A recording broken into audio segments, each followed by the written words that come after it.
Hello everyone. आज हम चर्चा करेंगे क्लास 11th की जो पॉलिटिकल साइंस की बुक है भारत का संविधान सिद्धांत और व्यवहार। इसमें हम चर्चा करेंगे कि हमें संविधान की जरूरत क्यों है। जो हमारा बुक का टाइटल है उसमें संविधान क्यों और कैसे।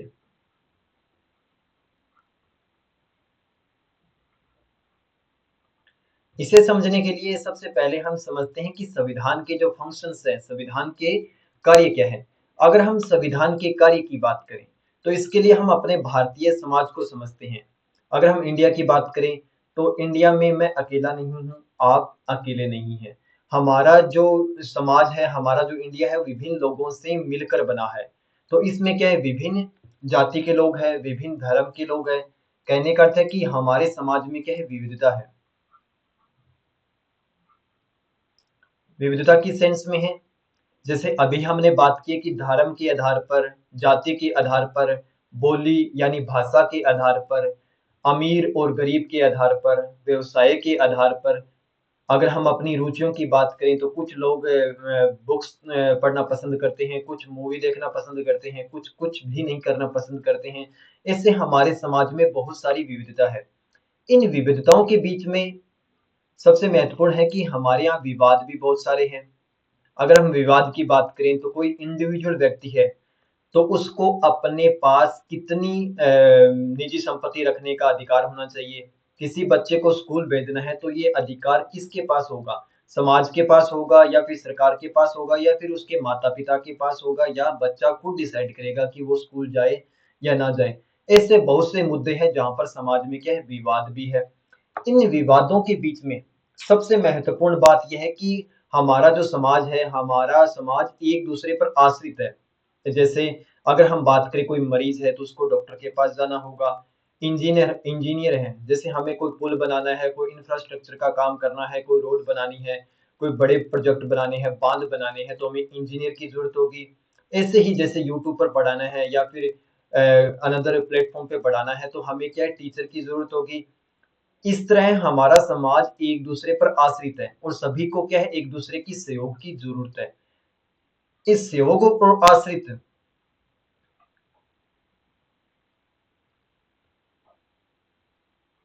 पूरा समाज एक दूसरे पर आश्रित है और सभी को एक दूसरे की सहयोग की जरूरत है। इस सहयोग में हमें एक ऐसे समाज का निर्माण करना है जिसमें क्या हो, सभी एक दूसरे का सहयोग कर पाए और इनके बीच में न्यूनतम विवाद हो। इसके लिए हमें क्या करना होगा, इसके लिए हमें सबसे महत्वपूर्ण काम ये होगा कि हमें रूल्स बनाने होंगे, हमें नियम तय करने होंगे। अब आप इस चीज को समझ गए होंगे कि हम बेसिक नियम बना देंगे कि हमें ये काम नहीं करना है, किसी भी व्यक्ति को ये काम नहीं करना है। जैसे अगर हम बात करें कि ट्रैफिक है तो ट्रैफिक में अगर रेड लाइट है तो उसको ब्रेक नहीं करना है। तो ये सभी के लिए अच्छा होगा, क्योंकि रेड लाइट ब्रेक नहीं करेंगे तो ट्रैफिक नहीं होगा, ट्रैफिक नहीं होगा तो सभी के लिए आसानी होगी। तो हमें बेसिक नियम डिसाइड करने हैं और बेसिक नियम में हमें सबसे पहले ये हो कि सभी को इनके बारे में क्या हो, जानकारी हो।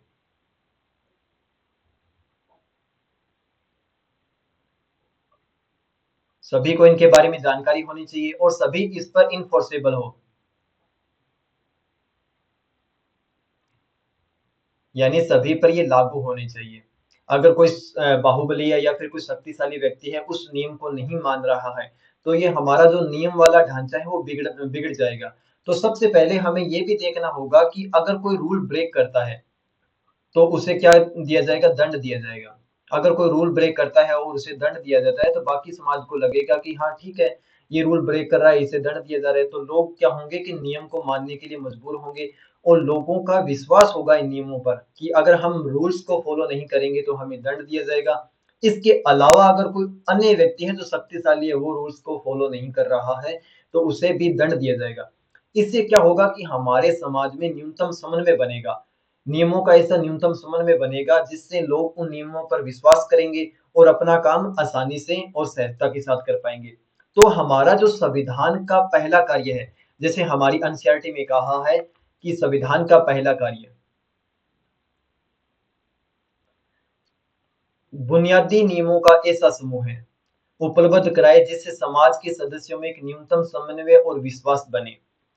यानी अगर हमारे समाज में न्यूनतम नियम होंगे जिसको सभी फॉलो करें और रूल ब्रेक करने पर क्या दंडित किया जाए, तो समाज के लिए आसानी होगी कि वो अपना विकास सुनिश्चित कर सके। उसे बारी-बारी यानी जो झगड़े हैं, अगर हम बात करें कि ट्रैफिक को कोई अगर रेड लाइट कोई ब्रेक कर देता है, तो वहाँ पर इंडिविजुअल व्यक्ति को जाके उसे पनिश नहीं करना है। वो एक संस्था, एक जुडिशरी करेगी कि हाँ, इसने रूल ब्रेक किया है तो इसे क्या है दंडित किया जाए।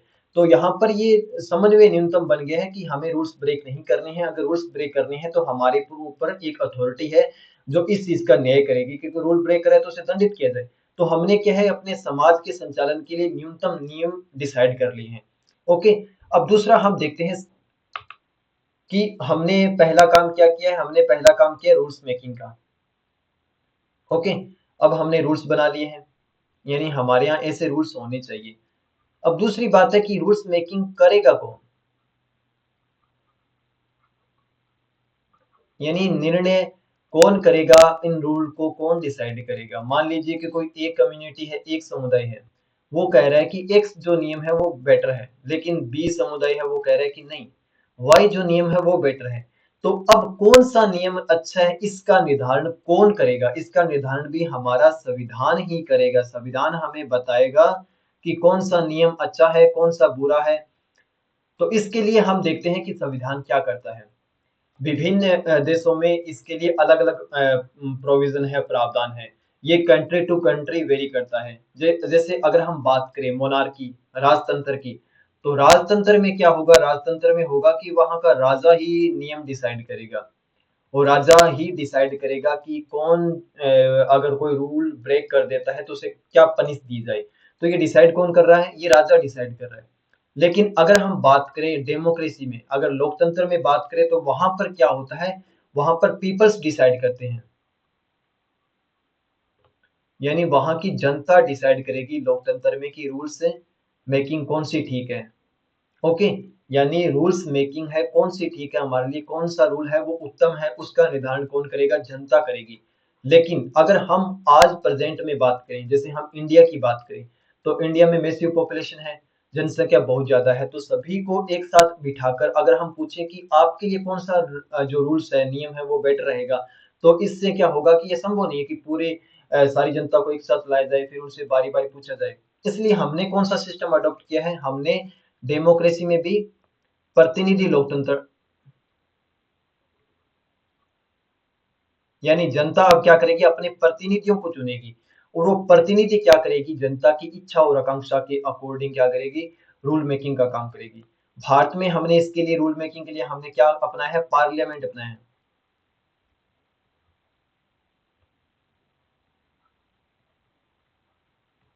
यानी हमने ये काम किसको दिया है, हमने ये काम संसद को दिया है। संसद क्या करेगी, हमारे लिए रूल मेकिंग का काम करेगी। ओके। इसके अलावा अगर हम देखें कि इसे हम कौन क्या कहते हैं, इसे हम इनडायरेक्ट डेमोक्रेसी कहते हैं,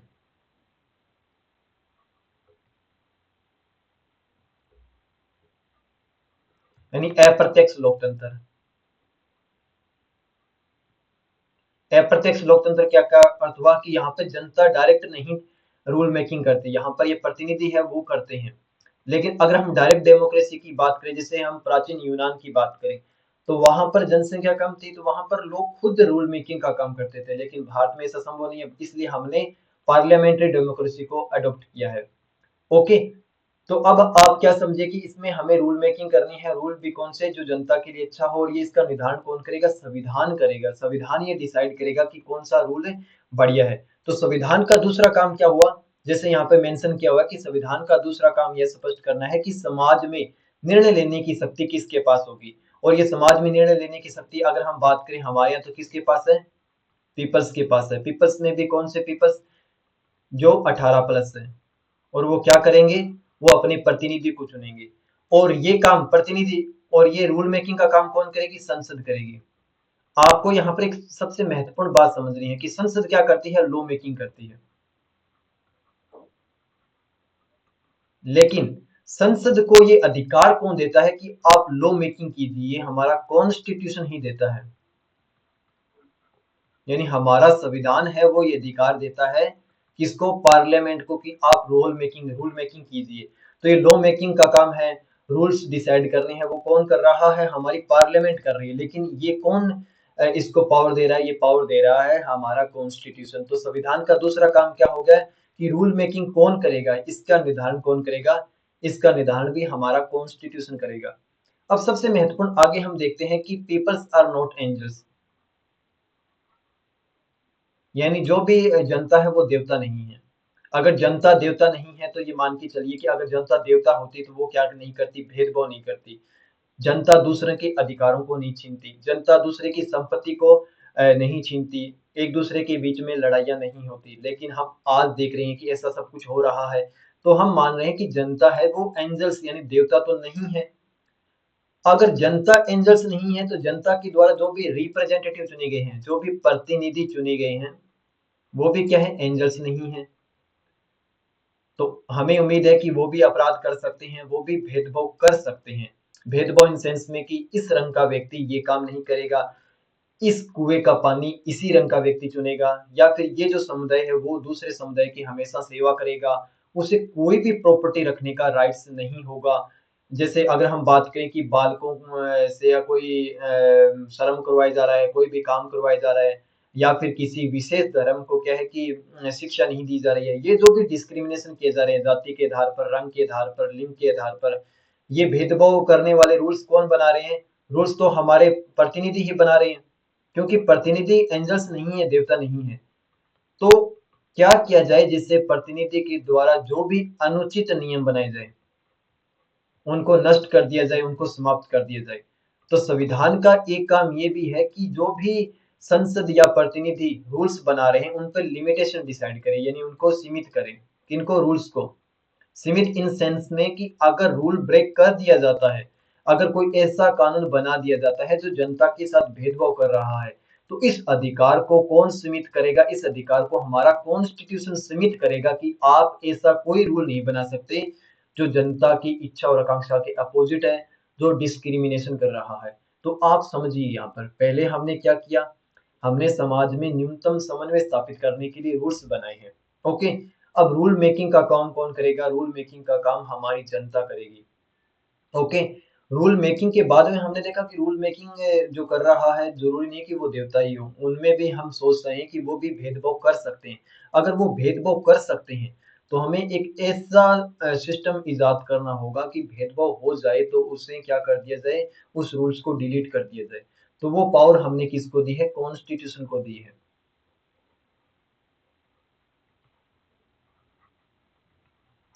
कि ऐसा कुछ होने पर आप उसे डिलीट कर दीजिए। आगे देखिए, संविधान का तीसरा काम हमने देख लिया कि सरकार द्वारा अपने नागरिकों पर लागू किए जाने वाले कानूनों पर कुछ सीमाएं लगाती है। जैसे हमने देखा है वो सीमाएं लगाती है। ये सीमाएं इस रूप में मौलिक होती है कि सरकार कभी भी इसका उल्लंघन नहीं कर सकती। इसका बेस्ट एग्जांपल हम समझते हैं इंडियन कॉन्स्टिट्यूशन का पार्ट 3 क्या कहता है, फंडामेंटल राइट्स के बारे में बताता है।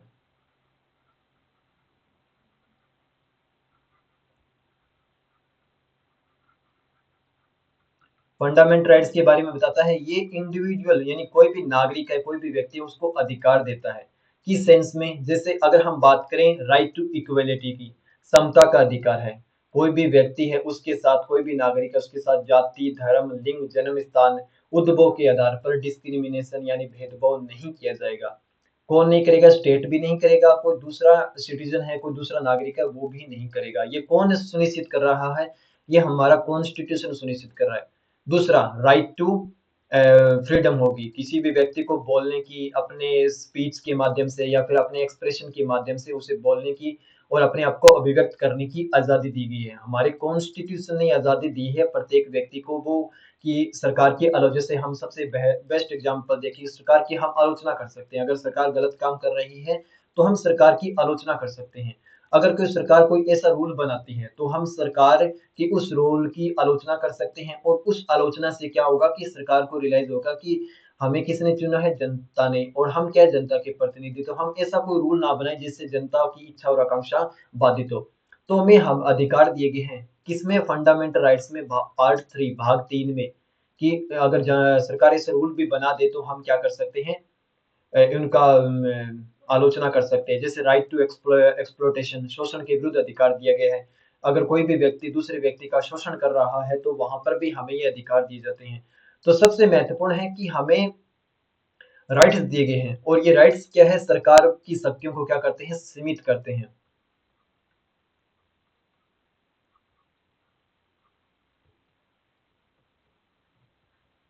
सरकार की शक्तियों को क्या करते हैं,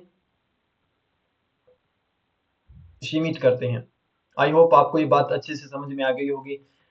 जैसे हम एक एग्जांपल से समझते हैं। एक श्रेया सिंगलवाद है, उसमें क्या था कि हमारी जो इंटरनेट की आजादी थी उसको बैन किया जा रहा था। यानी हमारा जो आईटी एक्ट की धारा थी,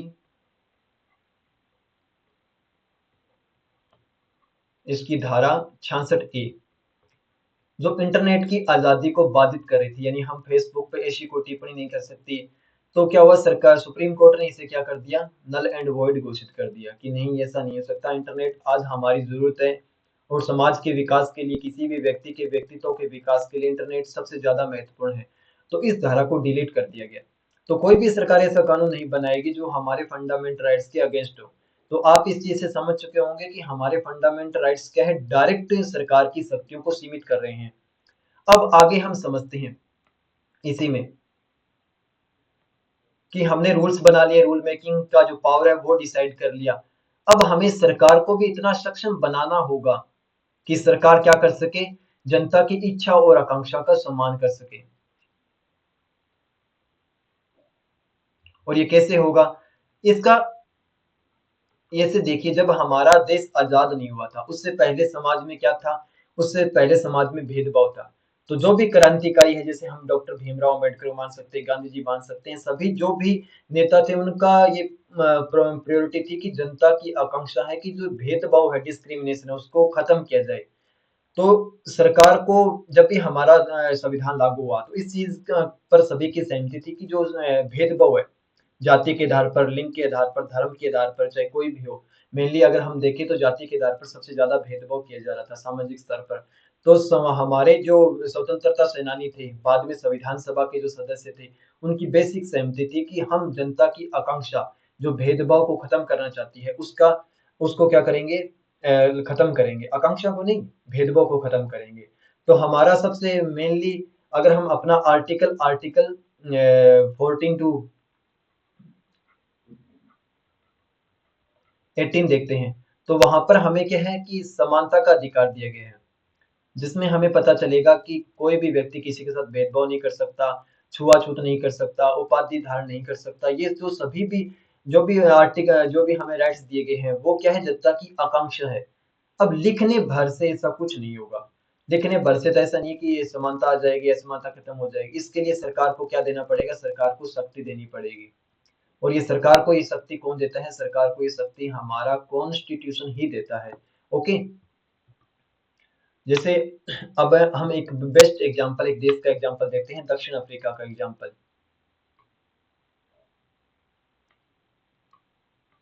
यहाँ पर दक्षिण अफ्रीका है, दक्षिण अफ्रीका में क्या था, नस्लीय भेदभाव था। आपको पता है, गोरे लोग थे और काले लोगों के बीच में भेदभाव किया जा रहा था। तो जब दक्षिण अफ्रीका का देश, दक्षिण अफ्रीका आजाद हुआ, तो उनके बेसिक जनता की आकांक्षा थी कि जो रंग के आधार पर, श्वेत और अश्वेत के आधार पर जो डिस्क्रिमिनेशन किया जा रहा है, उसे मिटाया जाना चाहिए। और ऐसा ही वहां पर किया गया। वहां के संविधान में भेदभाव के अंत से संबंधित बहुत सारे प्रोविजन, बहुत सारे प्रावधान जोड़े गए, जो क्या कर रहे थे, भेदभाव को खत्म कर रहे थे। किस आधार पर, नस्लीय आधार पर, यानी कोई भी, चाहे श्वेत हो अश्वेत हो, हमारा जो संविधान है, हमारा जो देश है, नस्ल के आधार पर भेदभाव नहीं करेगा।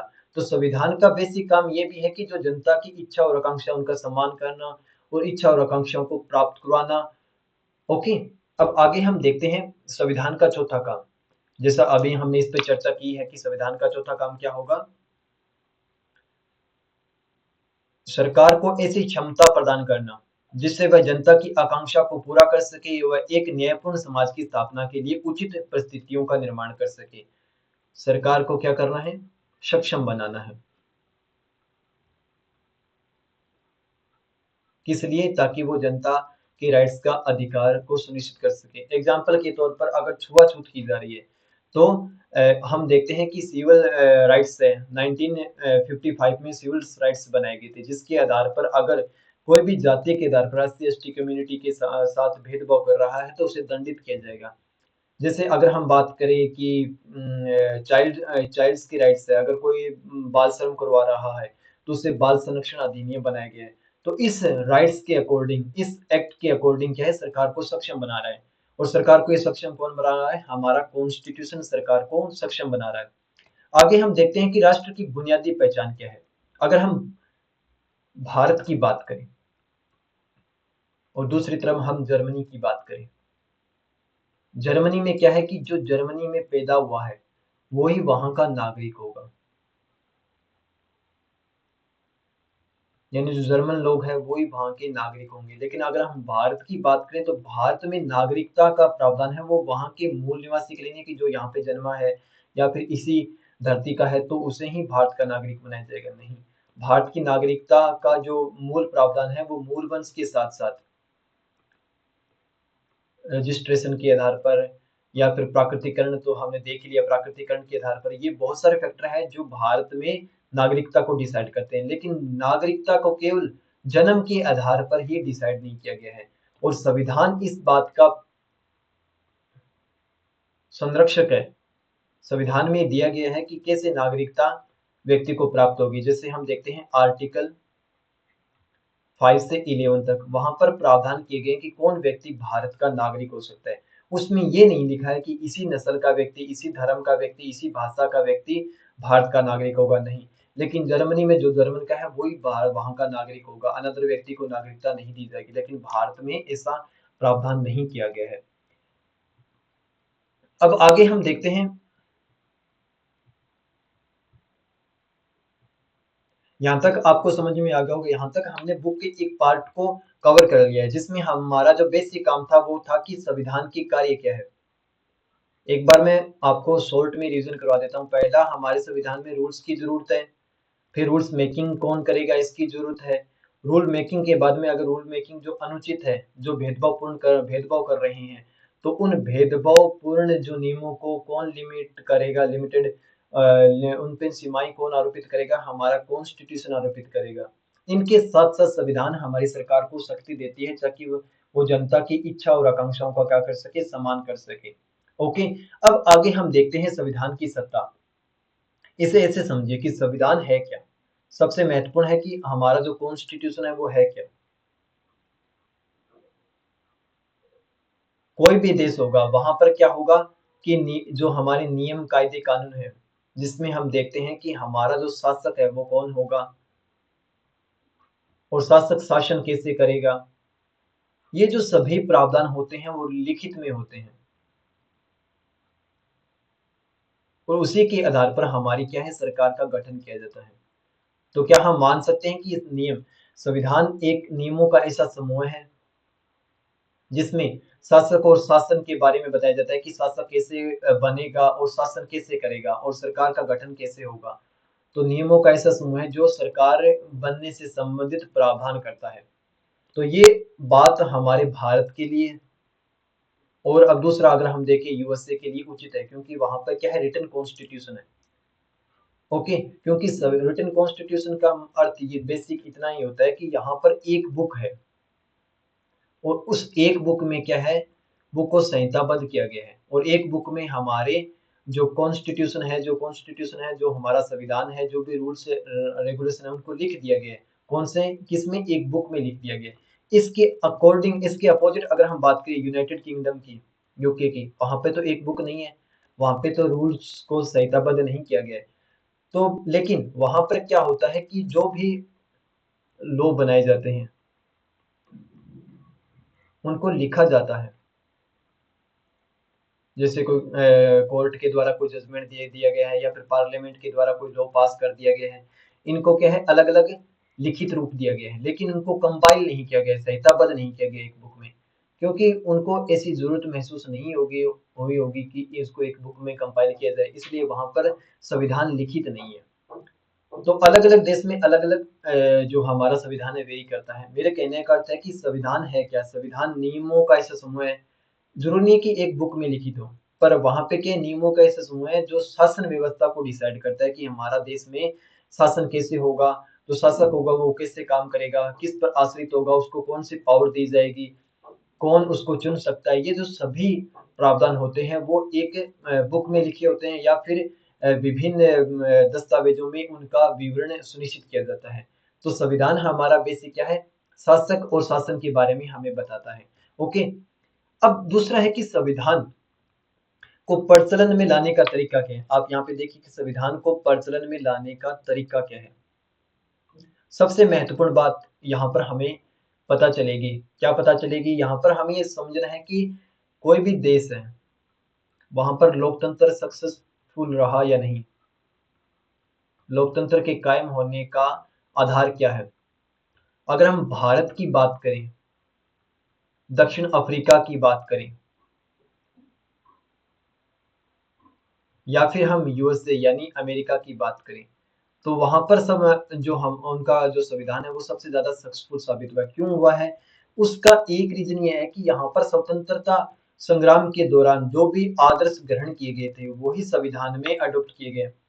जैसे स्वतंत्रता के संग्राम के दौरान जो क्रांतिकारी थे उनकी मूल भावना था कि हम समानता सुनिश्चित करेंगे, लोकतंत्र होगा, जनता ही शासक का निर्धारण करेगी, जनता की इच्छा और आकांक्षा होगी, सभी का कल्याण किया जाएगा, सभी का विकास किया जाएगा, जो असमानता उसको खत्म की जाएगी, लोगों के अधिकारों का संरक्षण किया जाएगा, लोगों को आजादी दी जाएगी। बेसिक जो रूल्स हैं वो स्वतंत्रता संग्राम के दौरान ही डिसाइड कर लिए गए थे। तो सबसे महत्वपूर्ण बात है कि स्वतंत्रता संग्राम से इन्होंने क्या विरासत हासिल की है कि हमें ये प्राप्त करना है, और इन देशों ने ऐसा किया। और इसके लिए सबसे महत्वपूर्ण जो शब्द है वो लोकतंत्र है।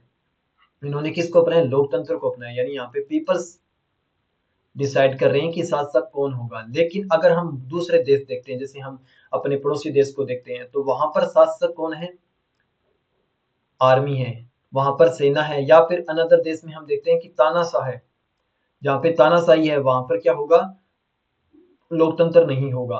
लोकतंत्र नहीं होगा तो वहां का जो संविधान है इतना ज्यादा क्या नहीं होगा, प्रभावी नहीं होगा, वहां का संविधान क्या कर जाएगा, फेल कर जाएगा। इसलिए हम देखते हैं कि विभिन्न देशों में बार बार संविधान को चेंज किया जाता है, लेकिन भारत, दक्षिण अफ्रीका, यूएसए में ऐसा नहीं है। यहाँ का जो संविधान है वो सक्सेसफुल है। क्यों है, क्यों इतना सफल है, इसका बेसिक रीजन तो ये है कि जो स्वतंत्रता संग्राम के दौरान लोगों की इच्छा और आकांक्षा है उन्हीं को इसमें शामिल किया गया है और उन्हीं को प्राप्त करने की कोशिश इसमें की गई है। ओके, अगर हम भारत की बात करें तो भारत में आप बोलोगे कि जनता ने तो प्रतिनिधियों को नहीं चुना है, लेकिन हम मानते हैं कि जनता ने प्रतिनिधियों को नहीं चुना था संविधान सभा की, लेकिन जो भी संविधान सभा में शामिल थे वो लोकप्रिय नेता थे, वो जनता की आकांक्षा इच्छा का हमेशा ही प्रतिनिधित्व करते थे, और उन्होंने संविधान बनाते समय भी ऐसा ही किया। इसलिए अधिकतर लोगों की जो सहमति थी वो संविधान सभा में थी। इसलिए भारत का जो संविधान है वो सबसे ज्यादा जो सफल है। दूसरा, अगर हम देखें संविधान के मौलिक प्रावधान, संविधान का मौलिक प्रावधान का अर्थ होता है कि संविधान में कुछ ना कुछ ऐसी मौलिकता हो जिससे क्या हो कि सभी जो लोग हैं उससे कनेक्ट कर पाए। कैसे, इसको हम ऐसे समझ सकते हैं, कोई अल्पसंख्यक व्यक्ति है, अल्पसंख्यक समुदाय है, अल्पसंख्यक समुदाय भाषा के आधार पर भी हो सकता है, धर्म के आधार पर भी हो सकता है, अनदर फैक्टर भी हो सकते हैं, संस्कृति के आधार पर भी हो सकता है। कोई भी अल्पसंख्यक समुदाय है, अगर उसका प्रताड़ित किया जा रहा है, उसके साथ भेदभाव किया जा रहा है, तो इस अल्पसंख्यक समुदाय के पास कोई भी रीजन नहीं बचता कि वो भारतीय संविधान के प्रति आस्था रखे, निष्ठा रखे, उसका पालन करे। वो ऐसा नहीं करेगा। तो सबसे महत्वपूर्ण बात है कि कोई भी समुदाय हो, कोई भी व्यक्ति हो, उसके लिए हमारे संविधान में कोई ना कोई ऐसा एक प्रावधान हो जिससे वो उससे कनेक्ट कर पाए, जिससे उसे लगे कि हाँ ये मेरे कल्याण के लिए किया गया है, ये मेरे कल्याण को सुनिश्चित कर रहा है। जैसे अगर हम भारतीय संविधान की बात करें तो वहां पर अल्पसंख्यकों को आर्टिकल 29 व 30 में ये प्रावधान किया गया है कि उनको उनकी संस्कृति और उनकी जो कल्चर है उनको संरक्षण देने के लिए विद्यालय खोलने की, शैक्षणिक संस्थाएं खोलने की आजादी दी गई है। जैसे अगर हम बात करें कोई सामाजिक रूप से पिछड़ा व्यक्ति है, तो जैसे हम बात करते हैं आर्टिकल 17, तो वहां पर छुआछूत का अंत किया गया है। अगर हम बात करें आर्टिकल 16 की, तो वहां पर क्या है कि भेदभाव नहीं होगा। किस आधार पर? जाति, धर्म, लिंग, जन्म स्थान के आधार पर, निवास स्थान के आधार पर। कहाँ पर? सरकारी नौकरियों में। तो ये प्रावधान किए गए जिससे लोगों का विश्वास बने, समुदाय का विश्वास बने संविधान के प्रति कि हमारे संविधान में हमारे लिए कुछ ऐसे प्रावधान किए गए हैं जिसको पाकर हम अपना उन्नत विकास कर सकते हैं। तो संविधान के मौलिक प्रावधान ये ऐसे होते हैं कि जो जनता को विश्वास दिलाए, जनता की कनेक्टिविटी अपने साथ सुनिश्चित करे कि हमारे अंदर ऐसा गुण है जिससे आप अपना संरक्षण सुनिश्चित कर सकते हैं। तो संविधान का मौलिक प्रावधान इन प्रावधानों को सुनिश्चित करता है। आगे हम देखते हैं कि संस्थाओं की संतुलित रूपरेखा, इसका क्या अर्थ हुआ? कोई भी संविधान है वो सक्सेसफुल कब होगा? संविधान के सफल होने और संविधान के नष्ट होने का एकमात्र आधार ये है कि इसके लिए कोई बड़े समुदाय की जरूरत नहीं है, कोई छोटा समुदाय भी इसे नष्ट कर सकता है। अगर हम भारत की बात करें तो भारत में क्या न्यायपालिका है? भारत में क्या है? कार्यपालिका है। और भारत में क्या है? विधायिका है। विधायिका का काम होता है कानून को बनाना, कार्यपालिका लागू करती है और ये न्यायपालिका जांच करती है कि जो भी कानून बनाया गया है वो क्या है? उचित है, कार्यपालिका ने उचित तरीके से इसे लागू किया है। तो चेक एंड बैलेंस का काम कौन कर रही है? न्यायपालिका कर रही है। और ये एक दूसरे के काम में सामान्यतः हस्तक्षेप नहीं कर रहे हैं, लेकिन अगर कोई भी रूल ब्रेक कर रहा है तो क्या करेंगे? ये तीनों चेक एंड बैलेंस की नीति अपनाएंगे और उस रूल्स को क्या कर देंगे? डिस्ट्रॉय कर देंगे। तो इससे क्या होगा कि कोई भी संस्था ओवरलैपिंग नहीं करेगी रूल्स में और कोई भी ऐसा रूल्स नहीं बनाएगी जो जनता के राइट्स को क्या है? बाधित कर रही है या फिर संविधान को चोट पहुंचा रही है। तो ये चेक एंड बैलेंस की जो काम कर रहा है हमारा संविधान, संविधान सभा ने ऐसी ऐसा स्ट्रक्चर डिजाइन किया है जिससे क्या हो कि कोई भी एक संस्था पूरे संविधान को नष्ट ना कर पाए। जैसे अगर हम बात करें 1976 की, जब 42वां संविधान संशोधन हुआ था, तो 42वें संविधान संशोधन से पहले हम देखते हैं कि केशवानंद भारती वाद हुआ था 1973 24 अप्रैल को। तो वहां पर बेसिक स्ट्रक्चर दिया गया था 24 अप्रैल को केशवानंद भारती वाद। इसमें कहा गया था कि संविधान का जो बुनियादी ढांचा है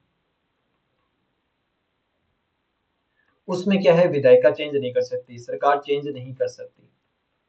अगर चेंज करती है तो न्यायपालिका हस्तक्षेप करेगी और उस प्रावधान को जीरो घोषित कर देगी। इससे क्या होगा कि हमारा चेक एंड बैलेंस बना रहेगा और हमारी संस्था एक दूसरे पर क्या होगी? निगरानी रखेगी। तो यहाँ पे जैसे लिखा हो, अवरोध और संतुलन के कुशल प्रयोग ने भारतीय संविधान की सफलता को सुनिश्चित किया। अगर उस समय अगर कार्यपालिका या विधायिका कुछ ऐसे रूल्स बनाती जो संविधान का बेसिक स्ट्रक्चर उसे डिस्ट्रॉय कर देती तो आज हमारा संविधान इतना प्रासंगिक नहीं होता, आज का हमारा संविधान इतना जीवित दस्तावेज नहीं होता। लेकिन ये जो न्यायपालिका के कुछ महत्वपूर्ण जजमेंट है उन्होंने हमारे संविधान को बांध कर रखा है, हमारे संविधान को हमेशा ही प्रासंगिक रखा है।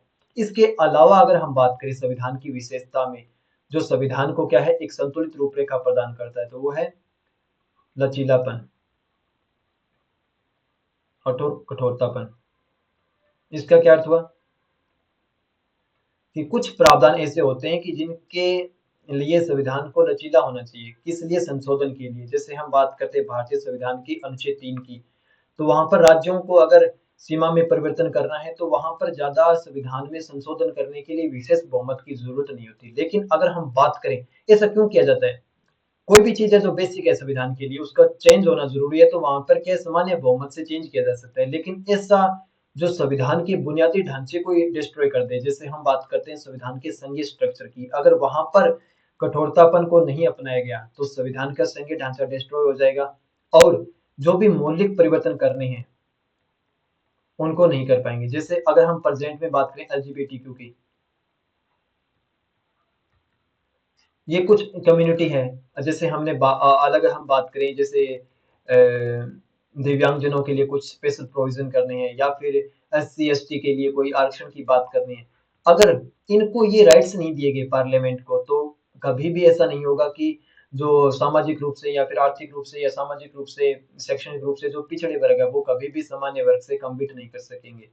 तो इसलिए हमें ऐसे लचीले संशोधन दिए गए हमारे संविधान में ताकि इनका इनकी सुरक्षा की जा सके।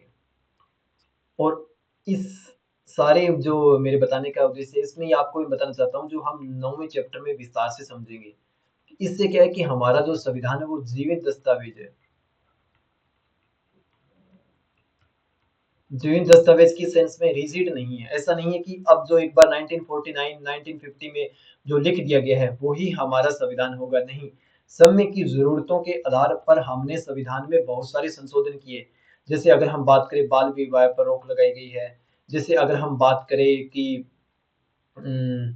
शिक्षा से संबंधित अगर जरूरत है तो उसको बढ़ावा दिया गया है। जैसे अगर हम बात करें कि जो भी बूढ़े लोग हैं उनके लिए पेंशन सुनिश्चित की गई है। ये जो कुछ प्रावधान है वो हमारे संविधान की जरूरत के अकॉर्डिंग है। जैसे अगर हम बात करें आज वैवाहिक फैसले लेने से संबंधित कोई भी काम करना है तो ये जरूरतें समाज की है। अगर इनको रिजिड बना दिया जाए, कठोर बना दिया जाए तो कभी भी समाज क्या है कि नवाचार नहीं कर पाएगा।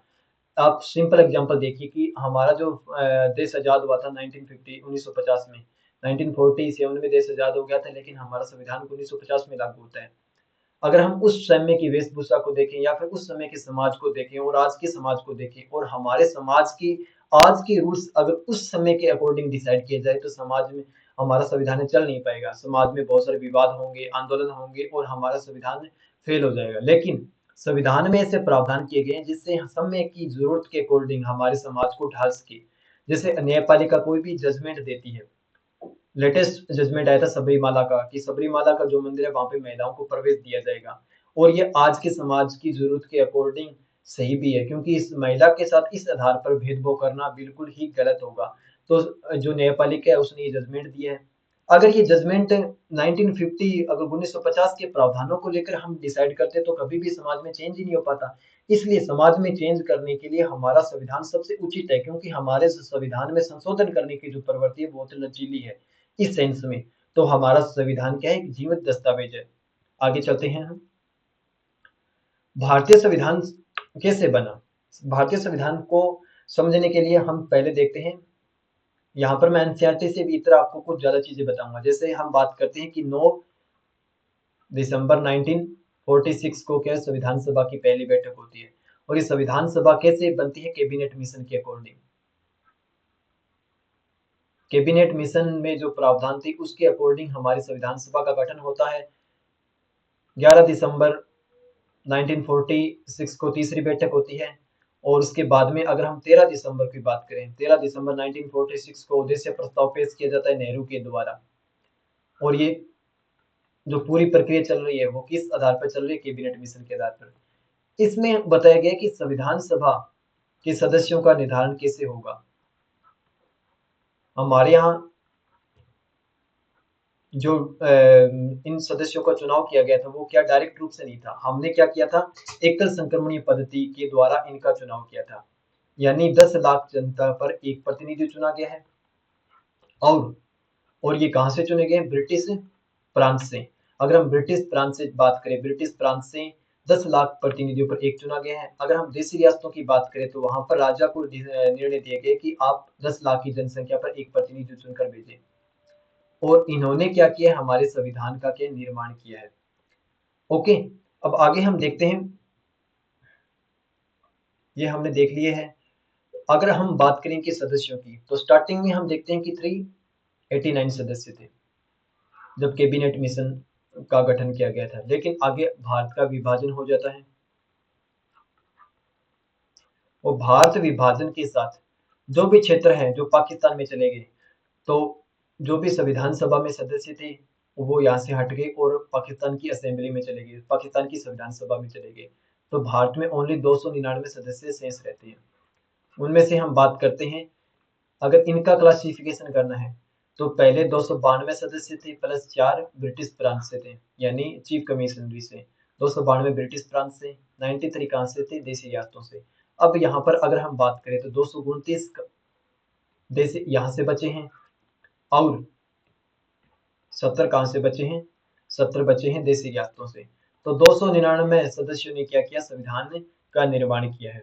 आपको यहाँ पर इतनी बात समझ में आ गई होगी कि भारत का विभाजन कैसे। एनसीईआरटी के अकॉर्डिंग ये इतना डीपली नहीं पूछेगा लेकिन फिर भी आप यूपीएससी, एसएससी या फिर स्टेट पीसीएस की तैयारी कर रहे हो तो आपको पता होना चाहिए कि भारत का विभाजन हुआ तो पहले इतने सदस्य थे, उसके विभाजन के बाद वो बाकी सदस्य पाकिस्तान चले गए। शेष 299 सदस्यों ने भारत के लिए क्या किया, संविधान का निर्माण किया है। अब आगे हम समझते हैं संविधान सभा का स्वरूप। जैसे हमने देखा कि भारत का विभाजन हो गया माउंटबेटन योजना के अकॉर्डिंग 3 जून 1949 को। भारत के विभाजन के साथ ही ये डिसाइड हो गया कि भारत का जो मुस्लिम बहु क्षेत्र है वो कहाँ जाएगा, पाकिस्तान में, और जो बाकी जो शेष क्षेत्र है वो कहाँ आएगा, भारत में आएगा। और पाकिस्तान ने अपने आप को क्या डिक्लेयर कर दिया है, मुस्लिम स्टेट डिक्लेयर कर दिया है। लेकिन भारत ने ऐसा डिक्लेयर नहीं किया। भारत ने कहा कि अगर यहाँ पर अल्पसंख्यक रहेंगे तो हम अल्पसंख्यकों के अधिकारों का क्या करेंगे, संरक्षण करेंगे। अगर मैं मान के चलूं या फिर कोई भी है, वो सबसे महत्वपूर्ण डिसीजन था वो अल्पसंख्यकों का संरक्षण था, अल्पसंख्यकों की सुरक्षा थी, कि चाहे मुस्लिम हो, चाहे सिख हो, चाहे कोई भी कम्युनिटी हो जो भारत में अल्पसंख्यक है, हम सभी का संरक्षण करेंगे। हम एक धर्म के आधार पर देश का निर्माण नहीं करेंगे। हम धर्मनिरपेक्षता की नीति अपनाएंगे, पंथ निरपेक्षता की नीति अपनाएंगे, और जो भी अल्पसंख्यक है उनके अधिकारों की रक्षा करेंगे। तो इसके लिए हमारे संविधान में अल्पसंख्यकों के संरक्षण से संबंधित बहुत सारे प्रावधान किए गए हैं। इसके बाद में हम देखते हैं संविधान सभा की कार्यप्रणाली। संविधान सभा की कार्यप्रणाली की बात करें तो यहाँ पर विभिन्न समितियां बनाएगी। 8 मोटी समितियां थी और 13 छोटी समितियां थी। इन समितियों के द्वारा संविधान की ड्राफ्टिंग की गई, यानी संविधान 8 बड़ी समितियां थी, उनके द्वारा अपने अपने क्षेत्र में काम किया गया और उनको संविधान सभा के सामने प्रेजेंट किया गया। और संविधान सभा की सबसे अच्छी बात ये थी कि संविधान सभा ने सर्वसम्मति से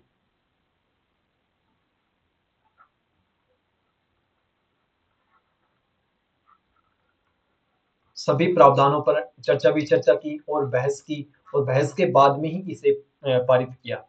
यहाँ पर किसी भी समुदाय ने, किसी भी जाति के लोग ने अपने हित को ऊपर नहीं रखा, समाज के हित को ऊपर रखा। और समाज के हित को देखते हुए ही हमारे समाज में, हमारे संविधान में सभी प्रावधानों को ऐड किया गया है। और कोई भी प्रावधान है उस पर अगर असहमति है तो उस पर चर्चा की गई है, असहमति का कारण बताया गया है, और उसको अगर शामिल कर लिया गया है तो सहमति के कारण बताए गए। यानी बहुत सारी चर्चा विचर्चा के बाद, तर्क वितर्क के बाद ही हमारे संविधान में किसी भी प्रावधान को लागू किया गया है। इसके अलावा अगर हम बात करें, एक प्रावधान ऐसा है, वो है सार्वभौमिक व्यस्त मताधिकार, सार्वभौमिक वयस्क मताधिकार।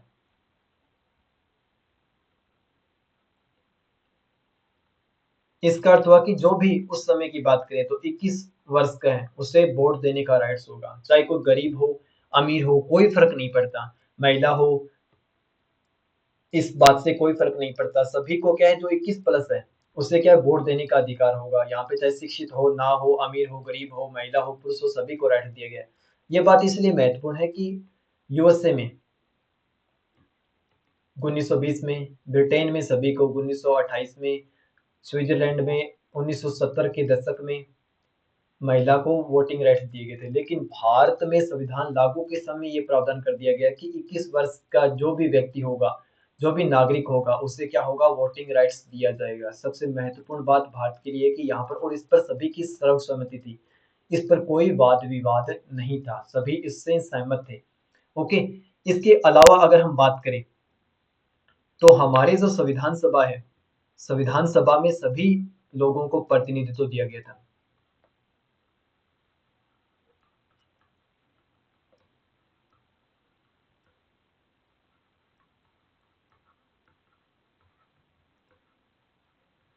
प्रतिनिधित्व करते हैं, चाहे कोई भी धर्म का व्यक्ति हो, कोई भी जाति का हो, महिला हो, पुरुष हो, सभी का उसमें प्रतिनिधित्व सुनिश्चित किया गया था। प्रतिनिधित्व के साथ प्रत्येक व्यक्ति के राय को भी महत्व दिया गया था।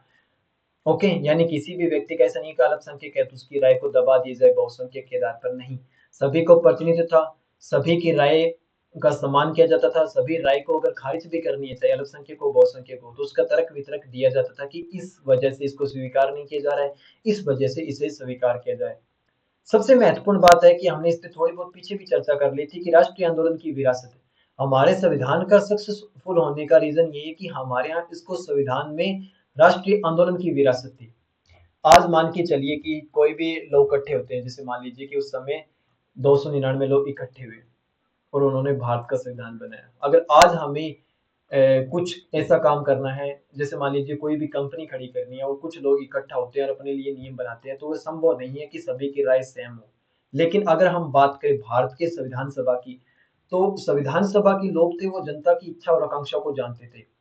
और ये जनता की इच्छा और आकांक्षा पहले से ही डिसाइड थी कि हमारी शासन व्यवस्था कैसे हो, सभी का कल्याण सुनिश्चित हो, असमानता का अंत किया जाए, किसी के साथ भेदभाव ना किया जाए।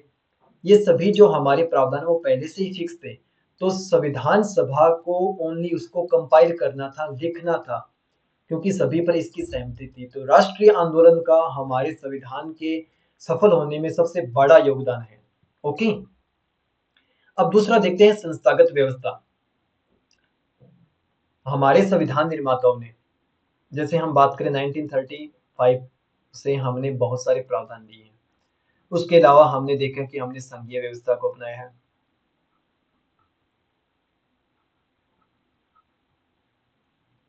इसके अलावा अगर हम देखें तो हमने संसदीय व्यवस्था को अपनाया है।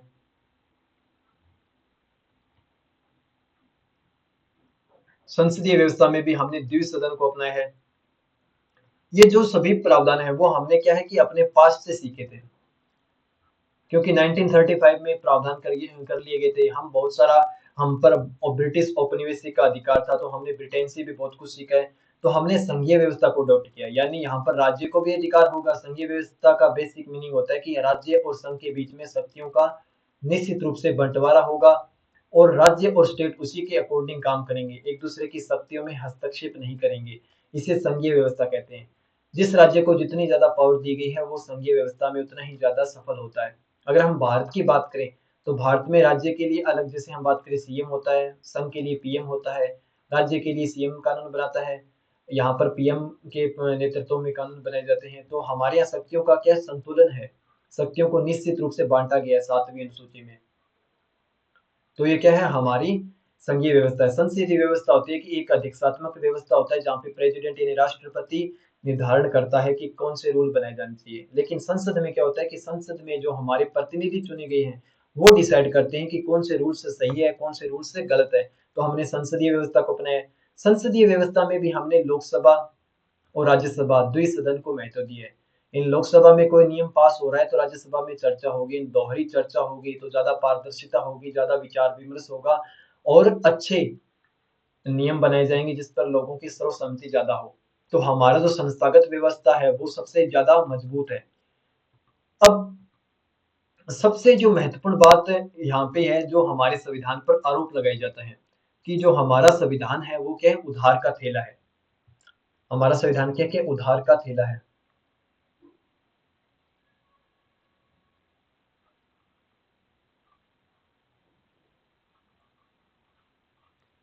क्या आप इस बात को मानते हैं कि भारत का संविधान उधार का थैला है? इसे आप ऐसे समझिए कि सब चीजें ठोकर खा के सीखना जरूरी नहीं है। अगर हम देखते हैं कि हमारे यहाँ कौन सी व्यवस्था बढ़िया रहेगी, जैसे हम अध्यक्षात्मक शासन व्यवस्था अपनाते हैं, तो यानी प्रेसिडेंट होगा, राष्ट्रपति होगा, उसका ही रूल होगा। वो डिसाइड करेगा कि मंत्री कौन होगा, कार्यपालिका में कौन कौन शामिल होगा। लेकिन हमारा जो भारत है विविधता भरा है, तो यहाँ पर हर क्षेत्र के लोगों को, हर जाति के लोगों को शामिल करना जरूरी था। तो ये कैसे हो सकता है, ये हो सकता है कि उस समुदाय के, उस क्षेत्र के प्रतिनिधि को ही चुना जाए। और ये कब संभव होगा, जब हम संसदीय व्यवस्था को अपनाएंगे। तो हमने संसदीय व्यवस्था को अपनाया। देश की एकता और अखंडता के लिए हमें जरूरी था कि हम क्षेत्र को ज्यादा महत्व ना देकर हम देश की एकता पर ज्यादा महत्व दें, इसलिए हमने एकल नागरिकता को अपनाया है।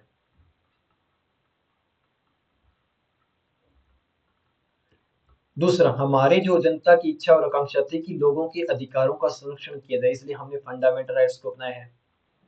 इसके अलावा अगर हम देखें कि भारत में राज्य, जो मैंने अभी बोला कि क्षेत्र प्रभावी ना हो, किस सेंस में, भावनात्मक रूप से। अगर हम क्षेत्र की जो अन्य समस्याएं उनका उनको सामने लाने के लिए, उनका समाधान करने के लिए हमने संघीय व्यवस्था को अपनाया, यानी राज्य को भी पावर दी।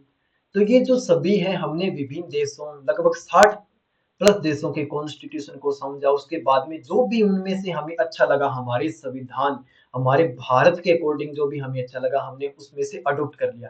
कितनी अच्छी बात है कि विभिन्न देशों के संविधान को हमने अध्ययन किया, संविधान सभा के सदस्यों ने अध्ययन किया, और जो भी हमारे भारत के संविधान के लिए उचित था उसको हमने अडॉप्ट कर लिया। अब कुछ लोग कह सकते हैं कि उधार का थैला है, नहीं, उधार का थैला नहीं है। भारत के संविधान निर्माताओं ने भारत की परिस्थितियों के अकॉर्डिंग, भारत के विकास के अकॉर्डिंग, भारत की जनता की इच्छा और आकांक्षा के अकॉर्डिंग जो भी चीज सबसे अच्छी थी, गुणवत्तापूर्ण थी, वो उसको हमने अडॉप्ट किया है। और ऐसे चीज को अडॉप्ट करना कोई नकारात्मक नहीं है, ये हमारे संविधान निर्माताओं की एक उचित सोच को रिप्रेजेंट करता है। उन्होंने ये नहीं सोचा कि लोग क्या बोलेंगे कि आपने सब कुछ उधार ले लिया, नहीं, उनका मेनली मोटिव था कि जनता का कल्याण किया जाए।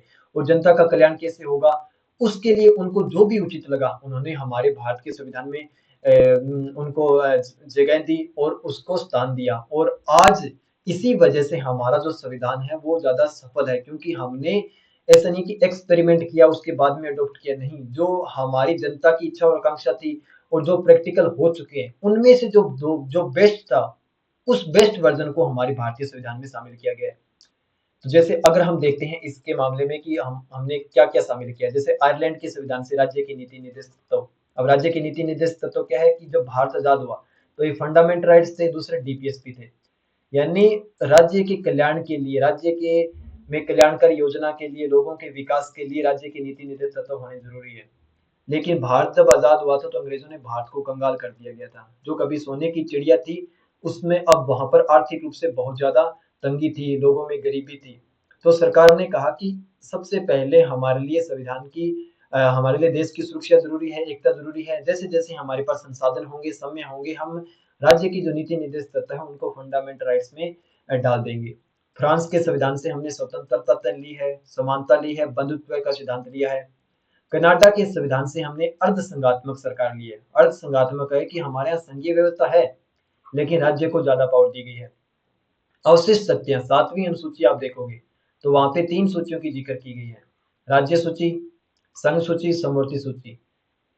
तीनों सूची के अलावा अगर कोई विषय कल को भविष्य में उभर कर आता है तो उसे अवशिष्ट शक्तियां कहते हैं, और अवशिष्ट शक्तियां किसके पास होगी, संघ के पास होगी। अमेरिका के संविधान से हमने मौलिक अधिकार लिया, फंडामेंटल राइट्स, जिसपे हमने चर्चा की है। न्यायिक पुनरावलोकन, न्यायिक पुनरावलोकन का बेसिक अर्थ है कि अगर कार्यपालिका और न्यायपालिका के द्वारा नियम बनाते समय और लागू करते समय कोई भी अगर लोगों के अधिकारों को सीमित किया जाता है या फिर गलत अनुचित नियम बनाया जाता है, तो वहां पर न्यायपालिका क्या करेगी, न्यायिक पुनरावलोकन करेगी और उसकी जांच कर सकती है। ब्रिटिश संविधान से हमने संविधान सर्वाधिक मत के आधार पर, यानी first pass the post system क्या होता है कि एक कैंडिडेट को अगर 30 वोट, 30%, बी को अगर 25%, सी को अगर 29% वोट मिले हैं तो विजेता किसकी होगी, जीत होगी एक की। क्योंकि यहाँ पे फर्स्ट पास पोस्ट सिस्टम का अर्थ होता है कि जो सबसे ज्यादा नंबर लाते हैं उसी की जीत होगी। सरकार की संसदीय स्वरूप, इस पे हमने अभी चर्चा कर ली है कि संसद, यानी अगर हम अध्यक्षात्मक शासन प्रणाली की बात करते हैं तो वहां पर प्रेसिडेंट यानी राष्ट्रपति डिसाइड करता है कि कौन कार्यपालिका का सदस्य होगा। लेकिन यहाँ पर कार्यपालिका में कौन आएगा, जनता के प्रतिनिधि आएंगे और वो जनता की इच्छा और आकांक्षा को हमेशा सम्मान करेंगे। कानून का हमेशा शासन होगा, कानून के अकॉर्डिंग ही काम होगा, कानून से ऊपर कोई नहीं है। विधायिका में अध्यक्ष का पद, यानी जो हम देखते हैं कि ये हमारी संसद है, यहाँ पे क्या चेयरपर्सन बैठते हैं। इस पद का सृजन हमने कहाँ से किया है, ब्रिटेन से। कानून निर्माण की विधि, यानी जो भी हमारी लॉ मेकिंग होती है उसकी प्रोसेस कैसी होगी, उसकी प्रोसेस हमने कहाँ से ली है, ब्रिटेन से ली है। ये कुछ प्रावधान है जो हमने विदेश से ग्रहण किए हैं, जो भारत के संविधान को एक जीवंत दस्तावेज और भारत की इच्छा और आकांक्षा के अनुरूप ढालता है।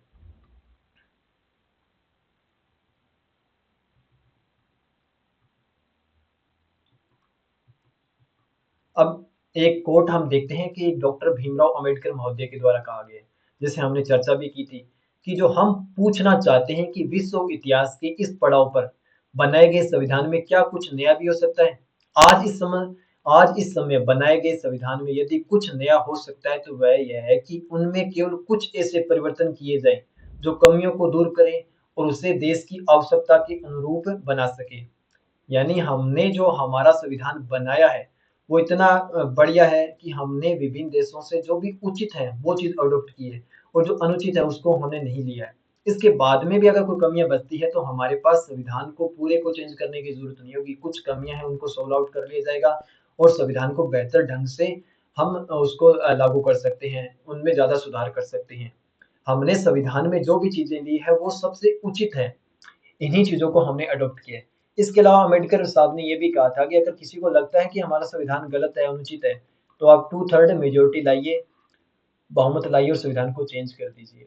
2/3 मेजोरिटी का अर्थ हुआ कि आपके साथ जनता का सहयोग है। अगर आप 2/3 मेजोरिटी नहीं ला पाते हो तो आपके पास जनता का सहयोग नहीं है और जो भी संविधान बनाया गया उस पे जनता की क्या है, सहमति है। आज का जो हमारा चैप्टर था संविधान क्यों और कैसे, वो कंप्लीट होता है। आज के लिए हम इतना ही रखेंगे। Thank you. अगर आपको ये लेक्चर अच्छा लगा हो तो आप कमेंट जरूर कीजिए।